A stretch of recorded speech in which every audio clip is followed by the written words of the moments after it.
Hello student, आइए इस video में हम डिस्कशन करेंगे एप्लीकेशन ऑफ लाप्लास ट्रांसफॉर्म के नेक्स्ट टॉपिक का। जैसे इससे पहले हम लोगों ने linear differential equation with constant coefficient को सॉल्व होते हुए देखा।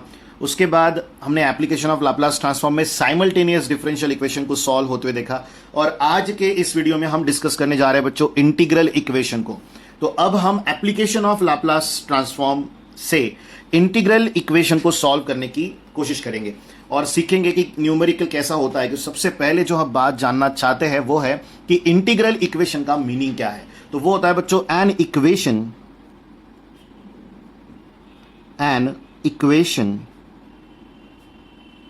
in which the unknown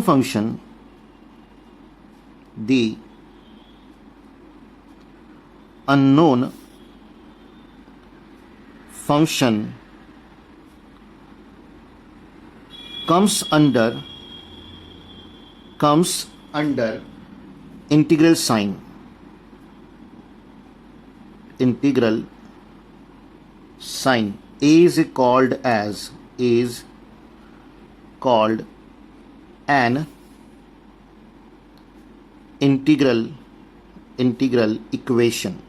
तो आज से आपके पास जो कोई भी इक्वेशन आएगा और जो अननोन हमें डिटरमाइन करना है, वो अननोन अगर ऑकर होता है या कम इंटीग्रल साइन के अंदर आता है तो उसे हम इंटीग्रल इक्वेशन कहेंगे। ध्यान रखिएगा, बहुत ही सिंपल सा कंसेप्ट है क्योंकि इससे पहले हमने इसे सॉल्व करना सीखा है। तो जो फर्स्ट टाइप है इंटीग्रल इक्वेशन का वो है बच्चों कन्वॉल्यूशन टाइप। तो देखिए अब हम डिस्कस करेंगे कन्वॉल्यूशन टाइप इंटीग्रल इक्वेशन को। वेरी इंपॉर्टेंट, क्योंकि कन्वॉल्यूशन थ्योरम हमने डिस्कस किया है इनवर्स में, उसी के डिपेंडेंट ये टॉपिक आज हम यहां पर डिस्कस कर रहे हैं। तो ध्यान रखिएगा कि क्या डेफिनेशन है और किस तरह का फॉर्म होगा कन्वॉल्यूशन टाइप इंटीग्रल इक्वेशन का, वो हम जान लेते हैं। तो यहां लिखा जाएगा द इंटीग्रल इक्वेशन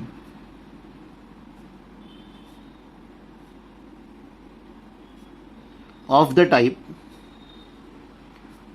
टाइप, इस फॉर्म को याद रखिएगा, एक्सप्रेशन लिख के दिखा रहे हैं, वो है बच्चों y of t is equals to f of t plus integration from 0 to t y of x into g of t minus x dx। यहां पर हमेशा एक बात ध्यान रखें कि आप लोगों के पास जो फॉर्मेशन है वो कुछ इसी तरह का होना चाहिए, फिक्स फॉर्मेशन। हाँ, ये हो सकता है कि f ऑफ t की वैल्यू किसी एक न्यूमेरिकल में 0 हो जाए, इट में possible, but y of t completely 0 कभी नहीं होगा। y ऑफ x और g of t minus x में से भी कोई टर्म कंप्लीटली 0 कभी भी नहीं होगी। इसीलिए क्योंकि अगर ये 0 हो गया तो ये टर्म डिसअपियर हो जाएगी, तो y ऑफ t का वैल्यू f ऑफ t आ जाएगा। फिर उस इक्वेशन में जो अननोन टर्म है वो इंटीग्रेशन के अंदर नहीं आएगी, तो फिर वो इंटीग्रल इक्वेशन भी नहीं हो पाएगा। तो ये बात ध्यान रखिएगा कि कुछ ही टर्म यहां की 0 हो सकती है, जैसा कि हम लोगों ने डिस्कस किया। तो ये जो फॉर्म है, इसी फॉर्म को कहते हैं बच्चों इक्वेशन ऑफ इंटीग्रल टाइप। तो आगे हम लिखेंगे is known as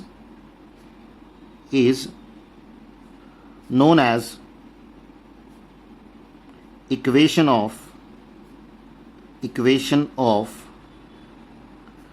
convolution type. But यहां सिर्फ इक्वेशन का फॉर्म पता रहकर हमारा कोई फायदा नहीं होता, हमें एक नॉलेज होना चाहिए। तो वो नोट के तौर पर यहां पर हम डिस्कस कर रहे हैं, और ध्यान दीजिएगा अच्छे से, जिसे आप प्रॉपरली समझ सकते हो। तो यहां हम लिखेंगे कन्वॉल्यूशन थ्योरम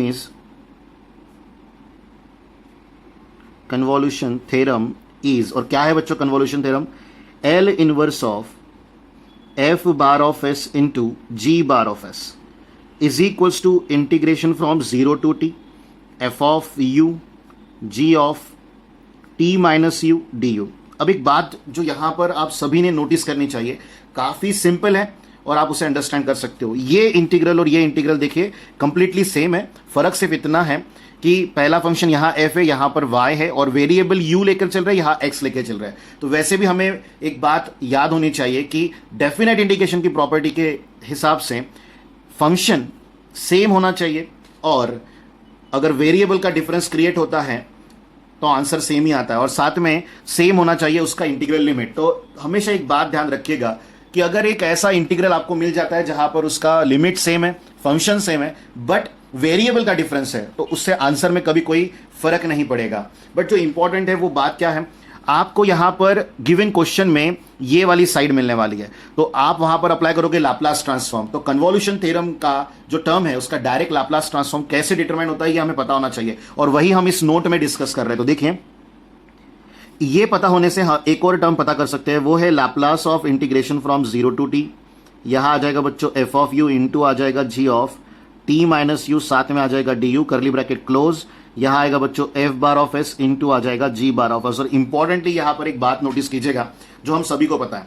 देखिए, जब हम कन्वोल्यूशन थ्योरम का कोई भी न्यूमेरिकल सॉल्व किया करते थे, उस समय इस एफ ऑफ यू को हम डिटरमाइन किया करते थे एफ ऑफ टी से। इसका मतलब ये एफ ऑफ यू जो है इस टर्म का original term f of t है, और इस एफ ऑफ टी के लाप्लास को हम एफ बार ऑफ एस लिखते हैं। Then g of t minus u की बात करेंगे तो उसका original term g of t होगा, और फिर इस टर्म का लाप्लास बनाया जाएगा जी बार ऑफ एस। एक बात जो यहां पर हम सभी ने याद रखनी चाहिए वो ये है बच्चों कि क्वेश्चन ऐसा दिया रहेगा, बट आपको दिए गए इस टर्म को पहले टी में कन्वर्ट करना है, फिर उसका लाप्लास बनाना है। Similarly g of t minus u की टर्म सबसे पहले जी ऑफ टी बनेगी और उसी के बाद उसका लाप्लास आएगा, तभी यहां राइट साइड में एफ बार और जी बार ऑफ एस आएगा। जस्ट लाइक इस टर्म में देखिए, first term y of x है, तो अब आप उसे उसकी ओरिजिनल टर्म को y ऑफ t कंसीडर करेंगे। Then g of t minus x है, तो आप उसे g ऑफ t कंसीडर करोगे, फिर उन दोनों का लाप्लास बनाकर as a answer of this term Laplace आप लिखोगे f bar of s into g bar of s। तो ये पॉइंट बहुत बेसिक पॉइंट है, बट हम सभी को उसे याद रखना पड़ेगा, क्योंकि अगर वो भूलेंगे तो फिर आने वाले न्यूमेरिकल्स को सॉल्व करना हमारे लिए काफी मुश्किल होगा। तो चलिए अब आगे बढ़ते हैं और डिस्कस करते हैं फर्स्ट न्यूमेरिकल को। तो ये रहा बच्चों आपका first numerical, solve the integral equation using convolution theorem. और हमें इक्वेशन दिया हुआ है, देखिए यही equation form as a convolution type integral equation definition में हमने देखा, y of t is equal to f of t plus integration from 0 to t y of x g of t minus x d x. तो obvious है f of t और g of t minus x की जगह हमेशा बदलती रहेगी। उसी के लिए आप लोगों को वेरिएशंस यानी उस टर्म में ही चेंजेस होंगे, तभी क्वेश्चन में वेरिएशंस दिखेंगे।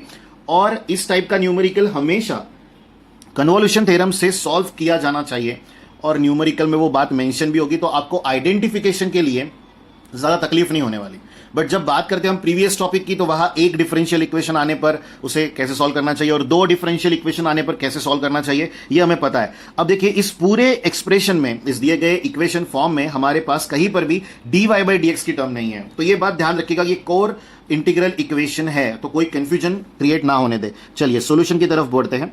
कैसे सॉल्व होगा, तो यहां लिखा जाएगा गिवन इंटीग्रल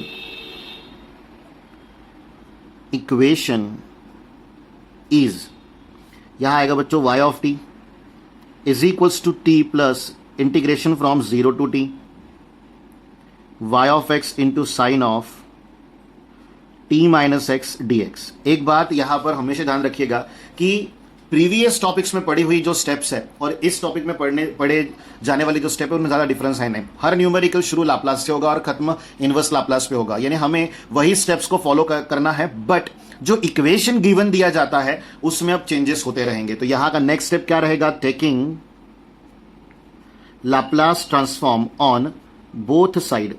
तो यहां आएगा बच्चों Laplace of y of t, then is equals to Laplace of t, then plus Laplace of integration from 0 to t y of x into sin of t minus x dx, और यहां करली bracket हो जाएगा close.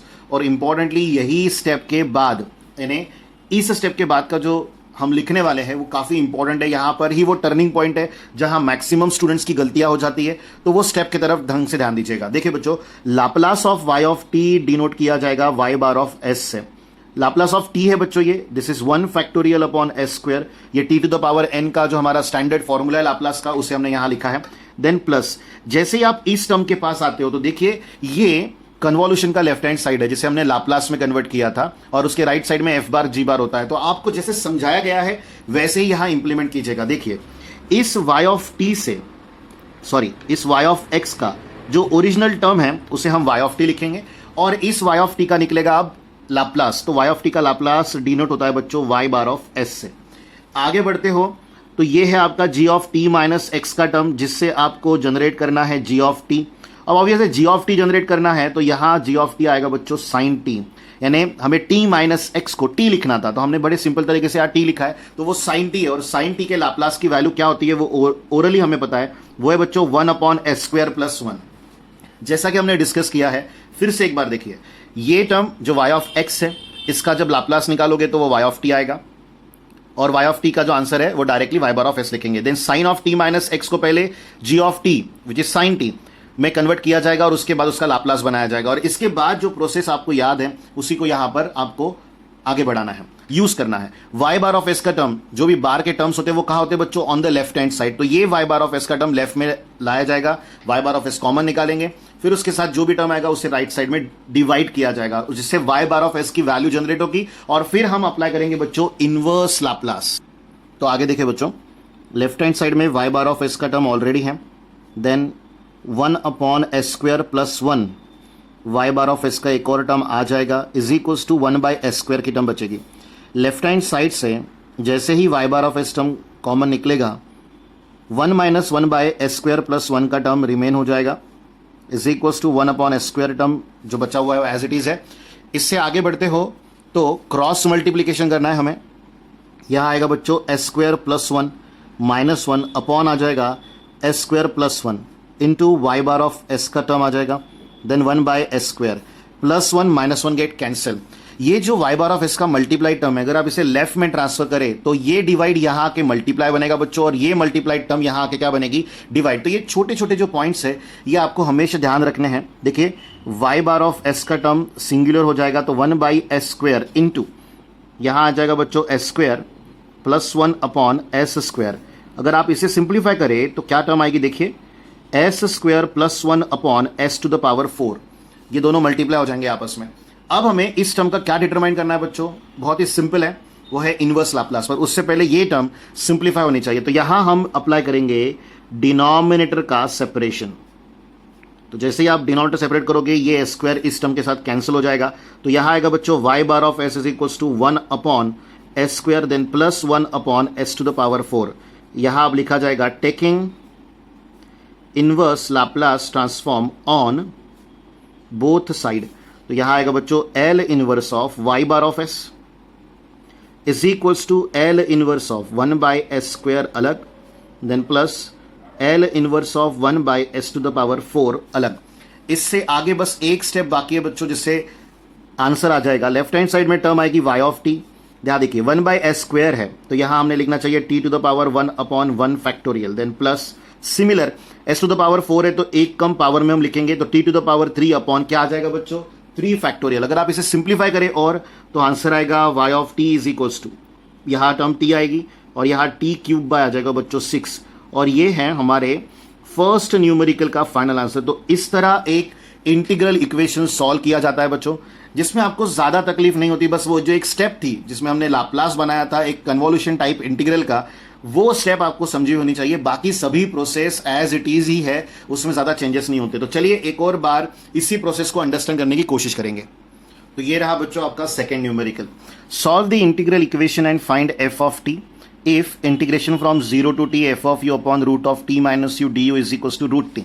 सबसे important क्या है, इस numerical को आपके आगे इस तरह रिप्रेजेंट किया गया है जिसे देखकर हम कंफ्यूज हो जाएंगे, बट कंफ्यूज होने वाली कोई बात नहीं है बच्चों। देखिए लेफ्ट हैंड साइड में y ऑफ t की टर्म हुआ करती थी, उस y ऑफ t की जगह √t दिया गया है।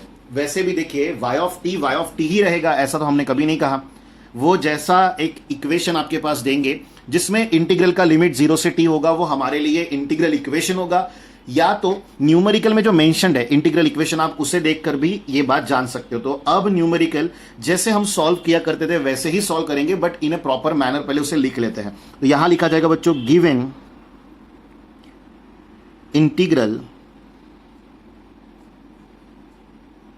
इक्वेशन इज, और वो क्या है बच्चों, देखिए लेफ्ट हैंड साइड में आ जाएगा √t is equals to integration from 0 to t, then आ जाएगा बच्चों f of u upon root of t minus u, और साथ में आ जाएगा du। अब देखिए ये हमारे y ऑफ t का टर्म है, जैसे मैंने कहा था कि यहां लिखा गया f ऑफ t 0 हो सकता है तो वो 0 है, और बाकी इंटीग्रल है। या इसे अगर आप प्रॉपरली देखें तो ये t⁻1/2 है, राइट साइड में देखिए जो हमारा इंटीग्रल था उसमें एफ ऑफ यू और जी ऑफ टी माइनस यू की जो वैल्यू हुआ करती थी वो आपस में मल्टीप्लाइड हुआ करती थी और ये डिवाइड में है। तो सबसे पहला काम जो हमें करना है वो F of u into T minus you का टर्म, यानी जो डिवाइड की टर्म है उसे हमें मल्टीप्लाइड में ले आना है। तो यहां पर t minus u to the power -1/2 आ जाएगा। जैसे ये फॉर्म हमारे पास आएगा हम यहां स्टेप अप्लाई करेंगे, taking Laplace transform on both side की। तो इस न्यूमेरिकल में सबसे इंपॉर्टेंट स्टेप अगर अभी फिलहाल कुछ है तो वो ये है। वो इसलिए है बच्चों क्योंकि ये जो डिवाइड का टर्म है जब तक ये मल्टीप्लाइड में नहीं आएगा तब तक जो कन्वोल्यूशन टाइप इंटीग्रल का फॉर्म है वो यहाँ जस्टिफाई नहीं होगा और आगे वाली प्रोसेस वहां फिर हम इंप्लीमेंट नहीं कर पाएंगे। तो ये स्टेप ध्यान रखिएगा कि अगर कोई टर्म डिवाइड में आती है तो उसे पावर में -1/2 लेकर हम जैसे हम इनवर्स लिखते हैं वो कर पाएंगे। तो अब लाप्लास लगाएंगे बच्चों। लेफ्ट हैंड साइड में आएगा Laplace of t to the power 1/2। Right side में आएगा बच्चों Laplace of integration from 0 to t, यहां आ जाएगा एफ ऑफ यू, देन साथ में आएगा बच्चों t minus u to the power -1/2 d u और करली ब्रैकेट हो जाएगा क्लोज। जो हमने डिस्कस किया है प्रॉपर वे में उसी को फिर से एक बार अच्छे से इंप्लीमेंट कर रहे हैं और सभी लोग ध्यान दें। देखिए Laplace of t to the power 1/2 तो यहां लिखा जाएगा gamma 1/2 + 1 upon s to the power 1/2 + 1। एक बात हमेशा ध्यान रखिएगा, Laplace of t to the power n निकालते हुए हमारे पास दो फॉर्मूले होते हैं, एक होता है फ्रैक्शन वैल्यूज के लिए और एक होता है रियल वैल्यूज के लिए। प्रीवियस न्यूमेरिकल में हमने जो यूज किया वहां पर फैक्टोरियल नोटेशन वाला फॉर्मूला था और ये गैमा है, ये रूट नहीं है बच्चों, ये गैमा का साइन है, ध्यान रखिएगा। आगे बढ़ोगे तो फिर से वही अंडरस्टैंडिंग, एफ ऑफ यू जो टर्म है उसका ओरिजिनल टर्म कौन है बच्चों, एफ ऑफ टी, और एफ ऑफ टी का लाप्लास जिससे डिनोट होगा वो हमारे लिए होगा एफ बार ऑफ एस का टर्म। देन आती है बारी इस टर्म की, ये हमारे लिए जी ऑफ टी माइनस यू का टर्म है जिसका ओरिजिनल टर्म क्या होता है, जी ऑफ टी। तो जी ऑफ टी है तो टी माइनस यू की जगह पर टी लिखेगा, पावर जो है -1/2 वो एज इट इज रहेगा और उसका लाप्लास हमें बनाना है जो आएगा बच्चों gamma -½ + 1 upon s to the power -½ + 1। यहां पॉजिटिव हाफ है और यहां निगेटिव हाफ है तो दोनों तरफ आपको प्रेजेंटेशन ऑलमोस्ट सेम ही दिख रहा है। आगे बढ़ते हैं यहां से, तो गैमा 1/2 + 1 को लिखा जाएगा बच्चों गैमा 3/2 अपॉन s का पावर भी 3/2 आ जाएगा is equals to f bar of s into यहां आएगा बच्चों gamma ½ upon s to the power आ जाएगा ½। सिंप्लीफिकेशन ध्यान से सुनिएगा, देखिएगा, तभी आपको ये न्यूमेरिकल समझ आएगा।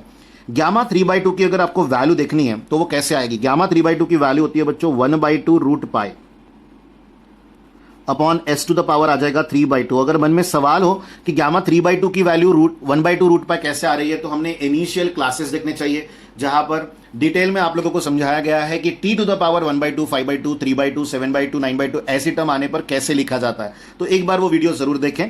देन यहां पर f bar of s as it is gamma ½ की वैल्यू रूट पाई होती है, स्टैंडर्ड वैल्यू है, upon s to the power 1/2 remains है। तो ये रूट पाई और ये रूट पाई हो जाएगा बच्चों कैंसिल, और ध्यान दीजिएगा ये s टू द पावर 1/2 है और यहां है s टू द पावर 3/2। इसका मतलब ये total term with this power cancel हो जाएगा, तो यहां बच रहा है 1/2 upon s to the power 1। s to the power 1 कैसे बचा, बहुत ही सिंपल सा रीजनिंग है बच्चों, 3/2 माइनस 1/2 कीजिए आपको 1 मिलेगा। और लेफ्ट हैंड साइड में अब राइट साइड में कोई भी टर्म नहीं बची, सिर्फ f बार ऑफ s है।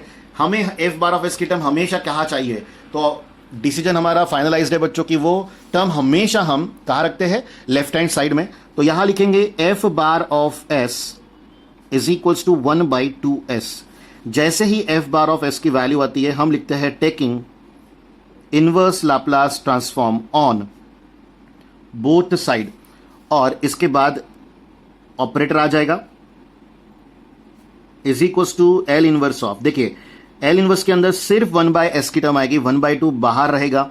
लेफ्ट हैंड साइड में f बार का इनवर्स f ऑफ t आ जाएगा 1/2 एज इट इज। और यहां देखिए l इनवर्स ऑफ 1/s कितना आता है 1। सो इस न्यूमेरिकल का हमारे लिए फाइनल आंसर है बच्चों 1/2। तो यहां का जो f ऑफ t है वो एक कांस्टेंट फंक्शन था, ऐसा भी होता है, इसीलिए ये न्यूमेरिकल आपके आगे रखा गया है बच्चों। तो ध्यान हमेशा रखिएगा कि जब एक इंटीग्रल इक्वेशन मिलता है तो उसे सॉल्व करिए नॉर्मल प्रोसेस से, जैसा हम लोगों ने डिसाइड किया है, उसमें किसी भी तरह के कोई चेंजेस नहीं करेंगे आप, स्पेशली स्टेप्स में। एक बार जब f बार ऑफ s मिल जाए तो उसके बाद उसे इन्वर्स लगाए और फाइनल आंसर पा ले। इसमें और भी आगे न्यूमेरिकल हम डिस्कस करने वाले हैं, आप वीडियो अच्छे से और पूरे देखिएगा।